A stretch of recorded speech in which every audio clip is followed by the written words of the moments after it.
Dear student, welcome in LAD class. Today's topic is pronoun. Pronoun is a part of speech. Definition of pronoun. A word that is used in place of noun is called pronoun. यानी एक शब्द जिसका हम use करते हैं in place of noun यानी noun के स्थान पर इज कॉल्ड प्रोनाउन यानी वर्ड फॉर ए नाउन यानी ऐसा शब्द जो हम नाउन के लिए यूज करते हैं नाउन के स्थान पर यूज करते हैं वो कहलाता है आपका प्रोनाउन। क्लियर? जब हम किसी संज्ञा के बारे में कुछ कहते हैं तो हमें उसी संज्ञा का बार बार प्रयोग करना पड़ता है।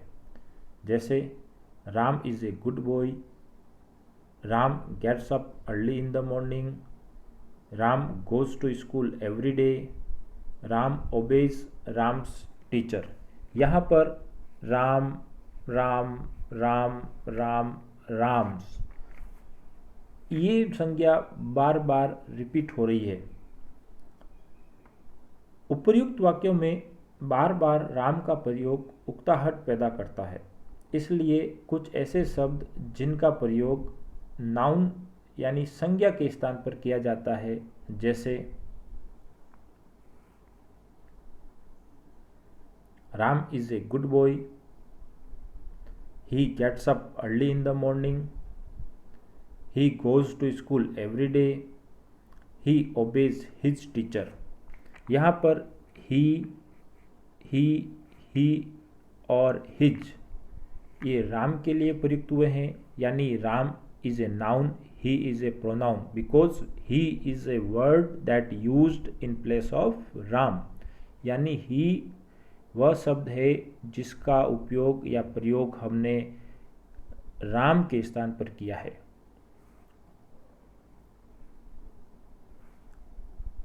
उन वाक्यों को पढ़ने से ज्ञात होता है कि राम के स्थान पर एक ही का व राम्स के स्थान पर हिज का प्रयोग किया है। अतः वे शब्द जो नाउन के स्थान पर प्रयोग किए जाते हैं प्रोनाउन कहलाते हैं। Kinds of pronoun: personal pronoun, demonstrative pronoun, indefinite pronoun, distributive pronoun, relative pronoun, interrogative pronoun, reflexive pronoun, emphatic pronoun and last reciprocal pronoun. एक एक करके हम इन सभी प्रोनाउन का अध्ययन करेंगे। एग्ज़ाम की दृष्टि से बहुत ही इम्पोर्टेंट बहुत ही इम्पोर्टेंट चीज़ है। आप ध्यान से इसे देखें, सीखें। पर्सनल प्रोनाउन यानी व्यक्तिवाचक सर्वनाम। Personal pronoun are pronouns used as substitute for proper and common noun यानी पर्सनल प्रोनाउन वे शब्द है जिनका हम प्रयोग प्रॉपर और कॉमन नाउन के लिए करते हैं। तुम क्यों नहीं आए थे? Why did you not come? यहाँ पर यू है वो एक पर्सनल प्रोनाउन है। वह भी आया था, ही केम टू, यहाँ पर ही पर्सनल प्रोनाउन है। मैं बाजार गई थी, आई वेंट टू मार्केट, ये पर्सनल प्रोनाउन है।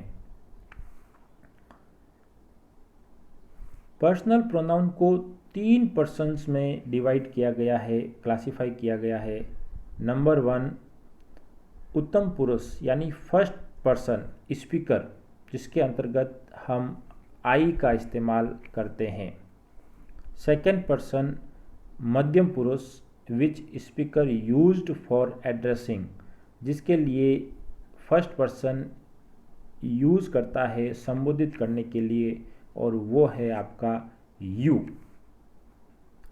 अन्य पुरुष third person on which speaker talks और राइट्स अबाउट यानी जिसके बारे में स्पीकर सेकेंड पर्सन से बात करता है या जिसके बारे में बात करता है वो थर्ड पर्सन, जिसमें ही, सी, दे, इनका हम प्रयोग करते हैं। नेक्स्ट, ये एक पर्सन प्रोनाउन की टेबल है जिसमें पर्सन्स को सिंगुलर और प्लूरल में, पर्सन्स को फर्स्ट पर्सन में, सेकंड पर्सन में और थर्ड पर्सन में डिवाइड किया गया है, और इधर नीचे की तरफ सिंगुलर और प्लूरल में। प्रत्येक प्रोनाउन को subject, object, possessive and reflexive में भी डिवाइड किया गया है। फर्स्ट पर्सन में सब्जेक्ट आपका आई, मी ऑब्जेक्ट, पजेसिव माई या माइन। ध्यान रखें, माई एक पजेसिव एडजेक्टिव है, जबकि माइन है वो आपका एक पजेसिव प्रोनाउन है। रिफ्लेक्सिव, जिसमें माई सेल्फ का प्रयोग हुआ है या एफ नीचे है। फर्स्ट पर्सन का प्लूरल वी, अस, अवर्स या अवर्स, अवर एडजेक्टिव प्रोनाउन है, और अवर्स ये है आपका पजेसिव प्रोनाउन।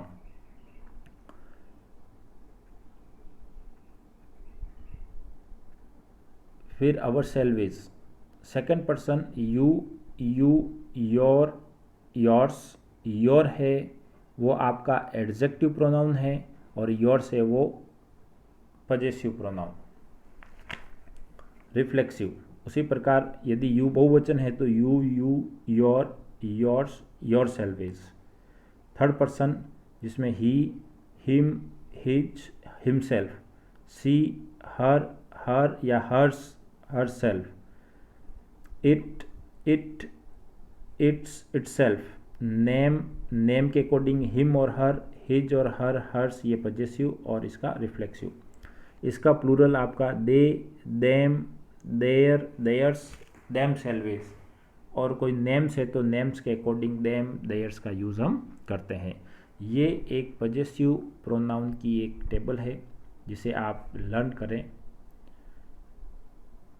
एक वचन, बहुवचन। निम्नलिखित शब्द उत्तम पुरुष फर्स्ट पर्सन वाले प्रोनाउन कहलाते हैं। मैं, आई यानी मैं, वी यानी हम, मी यानी मुझे, मुझको, अस यानी हमको, हमें, माई मेरा, अवर हमारा, माई सेल्फ मैं स्वयं, अवर सेल्वेज हम स्वयं। एक तरफ सिंगुलर एक तरफ प्लूरल दिए गए हैं। निम्नलिखित शब्द बहुवचन, एक वचन, बहुवचन दोनों के लिए प्रयुक्त किए जाते हैं। मध्यम पुरुष यानी सेकंड पर्सन वाले प्रोनाउन कहलाते हैं। यू, तुम, यू, तुम, यानी यू ऐसा शब्द है जो सिंगुलर भी होता है और प्लूरल भी होता है, सेकंड पर्सन के अंतर्गत आता है।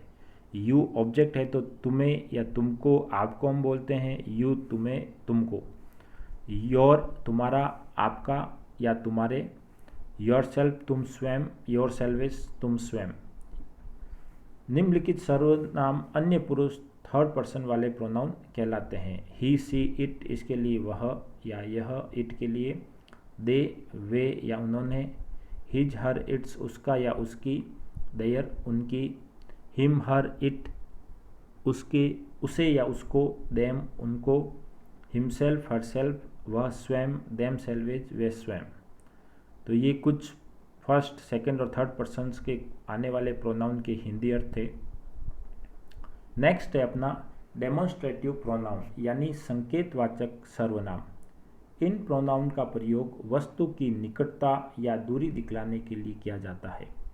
Demonstrative pronouns in English are this, that, these and those. ये चारों वस्तु की निकटता और दूरी दर्शाने के लिए किया जाता है। दिस का प्रयोग नज़दीक और एक वचन के लिए। दैट का प्रयोग नज़दीक और दूर की वस्तु के लिए। दीज का प्रयोग नज़दीक और पास की बहुत सारी वस्तुओं के लिए। और दोज का प्रयोग दूर और बहुत सारी वस्तुओं के प्रयोग के लिए। यानी दिस और दैट एक वचन है, दीज और दोज बहुवचन नाउन्स के लिए प्रयोग किया जाता है। दिस, दीज निकटता के लिए, दैट, दोज डिस्टेंस यानी फार के लिए हम प्रयोग करते हैं। आइए इसको हम एक टेबल के माध्यम से देखते हैं। कोई वस्तु या थिंग या तो हमारे नज़दीक होगी या हमसे दूर होगी। वही वस्तु या तो एक होगी या एक से अधिक होगी। तो ध्यान रखें, यदि कोई वस्तु एक है और पास है तो हम यूज करेंगे दिस का। यदि वस्तु दूर है और एक है तो हम प्रयोग करेंगे दैट का। यदि वस्तु एक से ज़्यादा है और अपने पास है तो हम प्रयोग करेंगे दीज का। और यदि वस्तु बहुत ज़्यादा है यानी एक से अधिक है और दूर है तो हम प्रयोग करेंगे दोस का। क्लियर। नेक्स्ट, इनडिफिनाइट प्रोनाउन यानी अनिश्चयवाचक सर्वनाम। इनडिफिनाइट pronoun indicates general rather than particular people and thing. यानी अनिश्चय सर्वनाम एक सामान्यता को इंडिकेट यानी संकेत करता है, न कि किसी विशेष व्यक्ति या वस्तु को। अभी हमने पहले बात की थी राम। राम के लिए हमने शब्द काम में लिया था प्रोनाउन ही। राम के लिए हमने शब्द कौन सा काम में लिया? ही। तो ये पर्सनल प्रोनाउन था। अब हम कहते कोई, अब हम क्या कह सकते हैं? कोई। तो ये कोई अनिश्चितता का भाव क्रिएट करता है। कभी कभी वाक्य में प्रयुक्त सर्वनाम किसी विशेष वस्तु या व्यक्ति को नहीं दर्शाते हैं, उनका उपयोग एक सामान्य तौर पर किया जाता है। ऐसे सर्वनाम को इनडिफिनाइट प्रोनाउन या अनिश्चय सर्वनाम कहते हैं। जैसे कोई वहाँ बैठा हुआ है, समवन। अब ये जो वर्ड है समवन, ये आपका अनिश्चितता का भाव क्रिएट कर रहा है, इसलिए ये इनडिफिनाइट प्रोनाउन होगा। समवन वॉज सिटिंग देयर, कोई वहाँ बैठा था। कुछ वहाँ पड़ा था, समथिंग वॉज लाइंग देयर। कुछ क्या है? पर्टिकुलर हमने इसको नाम नहीं दिया है, कुछ पड़ा था। तो ये अनिश्चित सर्वनाम होंगे। इनको 3 कैटेगरी में डिवाइड किया गया है इनडिफिनाइट प्रोनाउन को। सबसे पहले है वेब प्रोनाउन या indefinite pronoun which used as singular, यानी जिसका हम सिंगुलर के रूप में उपयोग करते हैं। जैसे anybody, anyone, everybody, somebody, someone, nobody, something, nothing, anything, one, another and the other. ये ध्यान रखें, इस प्रकार के चीज़ें आपके एग्ज़ाम में पूछी जाती है और हम इनको समझ नहीं पाते हैं कि ये सिंगुलर के रूप में प्रयोग हो रहे हैं या प्लूरल के रूप में, क्योंकि एवरीबडी यानी प्रत्येक, सभी के लिए प्रयोग करते हैं, लेकिन it is a singular pronoun, not a plural. Next, used as plural, यानी निम्नलिखित प्रोनाउन को हम प्लूरल के रूप में यूज करते हैं। जैसे ऑल, मैनी, अदर, बोथ, सम, फ्यू, नन। इसका विशेष तौर पे ध्यान रखें, ये नन भी हम कभी कभी सिंगुलर के रूप में इसको समझ लेते हैं, ध्यान रखें। दे, पीपल इन जनरल, दे का मतलब यहाँ उन लोगों के लिए है सामान्य तौर पर जिन। Next, all, sometime used as singular plural. ये ऑल एक ऐसा शब्द है जो वाक्य के ऊपर डिपेंड करता है कि ये ऑल यहाँ पर सिंगुलर है या प्लूरल है। मैं आपको एक क्लू दे देता हूँ। यदि ऑल का प्रयोग उस वाक्य में हुआ है जिसमें नाउन आपका अनकाउंटेबल है तो ऑल सिंगुलर रहेगा, और यदि नाउन काउंटेबल है तो ऑल प्लूरल रहेगा। क्लियर। नेक्स्ट, डिस्ट्रीब्यूटिव प्रोनाउन यानी विभाजक सर्वनाम। वे सर्वनाम जो एक समय में व्यक्तियों या वस्तुओं में से केवल एक को ही सूचित करते हैं, डिस्ट्रीब्यूटिव प्रोनाउन कहलाता है। Distributive pronoun which refers to person और thing take one at a time. इस कारण ये हमेशा सिंगुलर होते हैं, ये आप ध्यान रखें। Distributive pronoun is always singular. Distributive pronoun में कौन कौन से आते हैं? Each, every, either, neither. Each और एवरी का प्रयोग। ईच का प्रयोग निश्चित संख्या में प्रत्येक के लिए किया जाता है। एवरी का प्रयोग सभी के लिए, इसमें कोई संख्या निश्चित या निर्धारित नहीं होती है। इधर और नाइदर का प्रयोग, आइदर का प्रयोग दो विकल्पों में से एक के लिए किया जाता है। नाइदर का प्रयोग दो विकल्पों में से एक के लिए भी नहीं किया जाता है। ये ध्यान रखें, neither is a negative word. Clear. Next, relative pronoun, संबंधवाचक सर्वनाम। The pronoun which relates to a noun that mention before is called pronoun.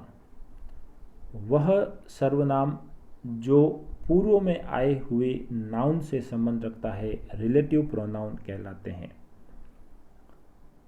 ये कुछ रिलेटिव प्रोनाउन की एक टेबल बनाई है। रिलेटिव प्रोनाउन को दो भागों में डिवाइड किया गया है, एक पर्सन और दूसरा एनिमल एंड थिंग्स। पर्सन्स में तीन है, हु, हुज, हुम।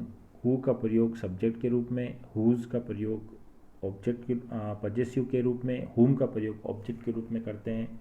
विच और दैट सब्जेक्ट ऑब्जेक्ट पजेसिव तीनों के लिए यूज करते हैं, लेकिन ध्यान रखें वो नाउन एनिमल और थिंग होता है। Next,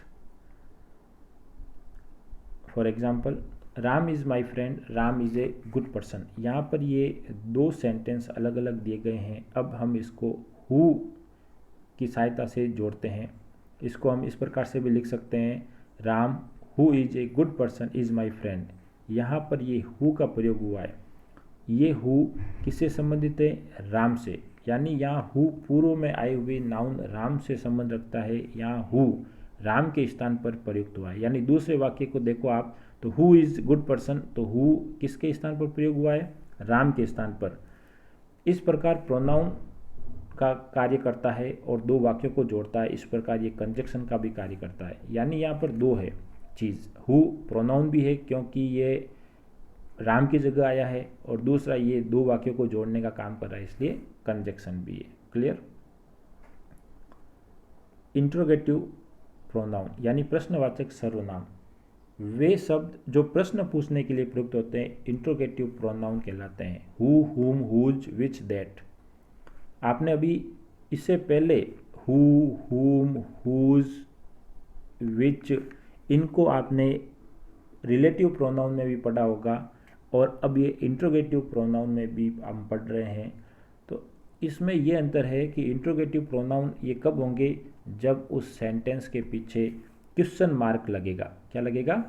question mark. यदि क्वेश्चन मार्क नहीं है तो वो रिलेटिव प्रोनाउन है, और यदि वो क्वेश्चन मार्क है तो ये इंट्रोगेटिव प्रोनाउन होंगे।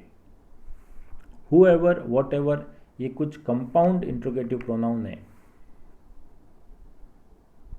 रिफ्लेक्सिव प्रोनाउन यानी निजवाचक सर्वनाम, जब कर्ता द्वारा किए गए कार्य का प्रभाव स्वयं अर्थात उसी पर पड़े तो वह रिफ्लेक्सिव प्रोनाउन कहलाते हैं।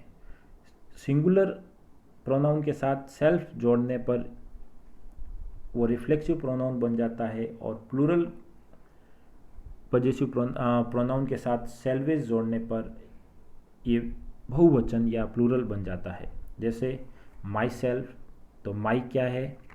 एक अभी हमने बात किया था, ये पजेसिव एडजेक्टिव है, उसके साथ सेल्फ जोड़ने से ये reflexive pronoun. Ourselves, yourselves, himself, herself, itself, themselves. इसमें myself, yourself, himself, herself, itself ये सिंगुलर है क्योंकि इसमें सेल्फ जुड़ा है। जबकि आप देखें तो आवर सेल्वेज, योर सेल्वेज और देम सेल्वेज प्लूरल है क्योंकि इसमें सेल्वेज जुड़ा है। यानी एफ हटकर VES हमने जोड़ते हैं तो ये बहुवचन बन जाता है। अब ध्यान देने ये वाक्य है कि यहाँ पर योर सेल्फ और योर सेल्वेज में क्या अंतर है।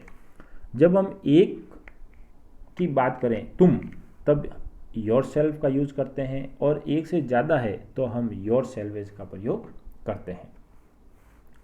She needs a sweater for her self.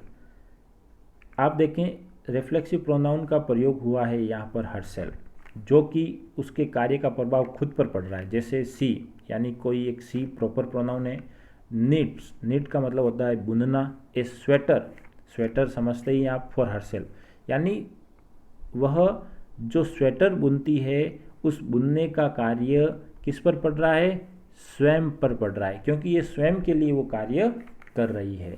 Clear? Next, he will do this work himself, he subject है, विल डू दिस वर्क, ये कार्य करेगा, हिमसेल्फ स्वयं, यानी वो कार्य जो करेगा वो अपने लिए करेगा, उसका प्रभाव उसके ऊपर पड़ रहा है, इसलिए ये रिफ्लेक्सिव प्रोनाउन कहलाएगा। नेक्स्ट, इम्फेटिक प्रोनाउन यानी दृढ़ता सूचक सर्वनाम, जब कर्ता अपनी बात या कार्य दृढ़तापूर्वक स्पष्ट करने का प्रयास करने के लिए जिन शब्दों का प्रयोग करता है वह शब्द इम्फेटिक प्रोनाउन कहलाता है। इसमें भी आप देखेंगे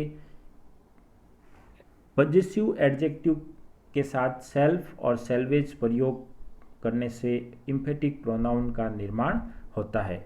ये भी जस्ट लाइक रिफ्लेक्सिव प्रोनाउन है, यानी my self, our salvage, yourselves, himself, herself, it self, them salvage, ये चीज़ें हमने अभी पिछली स्लाइड में रिफ्लेक्सिव प्रोनाउन में पढ़ी थी।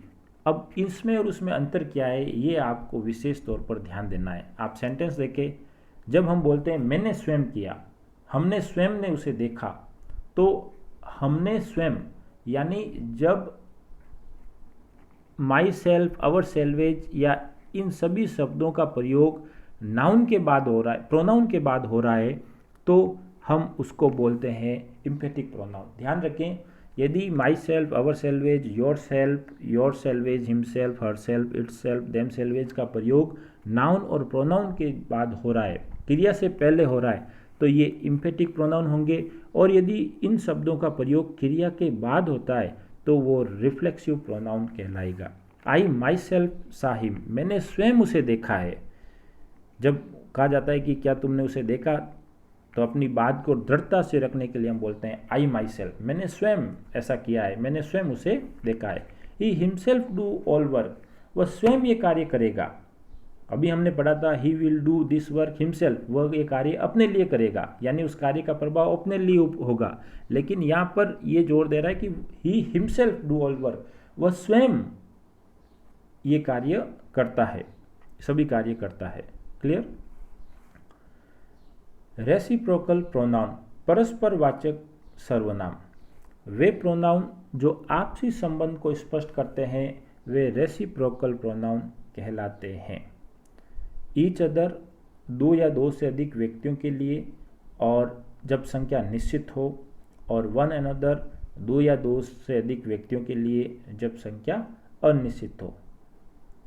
डियर स्टूडेंट्स, इस प्रकार हमारा पार्ट ऑफ स्पीच का एक महत्वपूर्ण पार्ट प्रोनाउन समाप्त हुआ। यदि आपको ये वीडियो पसंद आए और इसी तरह के एजुकेशनल वीडियो आपको प्राप्त करने हैं तो प्लीज़ सब्सक्राइब द चैनल लाड class, where we learning attitude development.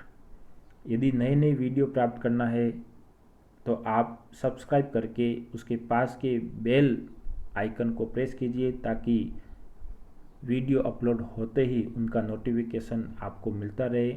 इस वीडियो को ज़्यादा से ज़्यादा शेयर कीजिए। Thank you. Thanks for watching video.